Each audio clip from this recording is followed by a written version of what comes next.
Thank you, Chairman, and thank you, Secretary Sagar, for joining us here today. I want to start with housing. We've talked a little bit about it in fits and starts, but not that long ago, the governor obviously signed an executive order creating a sort of strategic housing commission, and I think we've all acknowledged across the Commonwealth we have a significant and chronic shortage of housing. Estimates put it anywhere between 100,000 to 250,000. I want to talk to you a little bit about just broad strokes strategically, if you can talk about where you see the governor's executive order going. I'm a self-avowed and very proud YIMBY. I think we need to build our way out of this crisis, and so I'd just like to hear your thoughts on 1, local land use and zoning, 2, subsidies and stabilization, and just sort of 3, preserving our existing housing stock, and sort of the broad strokes you see the executive order going. Yeah, thanks for the question. I will just be candid with you. I've learned a ton from our communities this year as we've traveled around the state and we've gone deep on housing. And like with the economic development strategy, we both did a ton of listening, including in Lehigh Valley, of course, but we've also gone really deep in the data. And here's a couple of, I guess, pieces of feedback that I think will inform our thinking.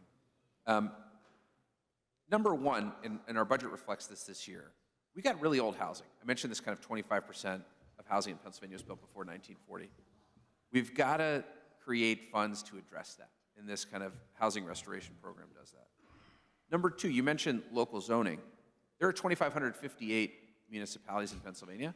By the way, a month ago, there were 2,559, 2 just combined. Congratulations to all of us.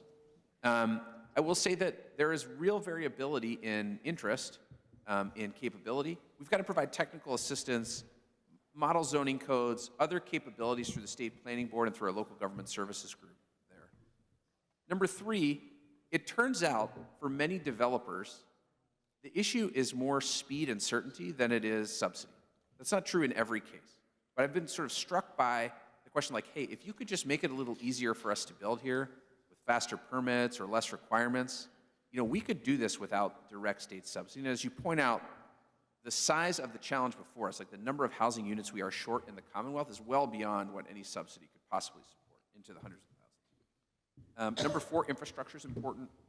Number 5, in the case of at-risk populations, it's really important not just to focus on 4 walls and a roof, but to sort of wrap around services.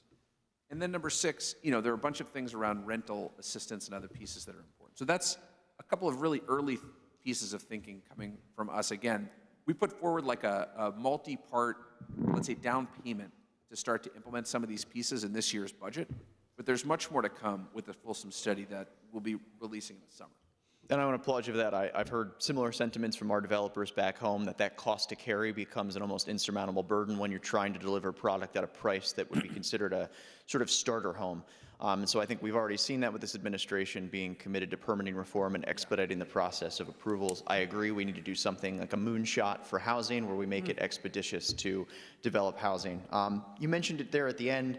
I think it's important not that we build housing here in the Commonwealth, but we help protect and preserve the housing that we have and make sure that the folks that live in that housing don't spend a great deal of their money on energy costs. And so I just wanted to ask, there's obviously been a tremendous amount of uncertainty as of late around the durability and reliability of federal funding. I commend our governor for suing the federal government to make sure that the $1.2 billion in unreleased federal funds are in fact released and used as they were promised. Can you talk just a little bit about how the administration and how your office is preparing for things like LIHEAP, emergency homelessness assistance? We just saw in Ohio a number of domestic violence nonprofits have had to turn folks away who needed housing resettlement dollars. Can you just talk a little bit about how you're preemptively planning for this sort of uncertain federal future? Yeah, thanks for the question. I mean, look, I guess I would start by saying, like, our values haven't changed. Like, the administration's values haven't changed just because there's a new administration in Washington. And all the work we are doing now, we believe is critical. That's why we do it, and it's subject to and legal under state and federal law. I would say that in most cases, we're currently reviewing the federal guidance. There are many executive orders, public statements that have lacked the clarity we need, I think, to, move this ahead. And as such, I think our position is that we await federal guidance from federal agencies, and we'll assess that impact going forward. And until that official guidance is released, I mean, we're sort of operating as usual. The one exception to that is, despite court orders, efforts by the governor's office to engage, you've noted that the governor did sue.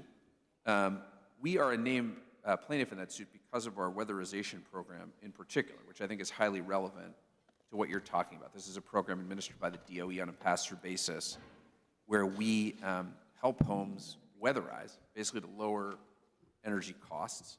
And while we await the results of this legal action, we're just going to monitor this very carefully. I think a colleague of yours earlier said, like, very active or like aggressive wait and see. I think that's fair. We will continue to focus on this and spend a ton of time, and Mike in particular, every day.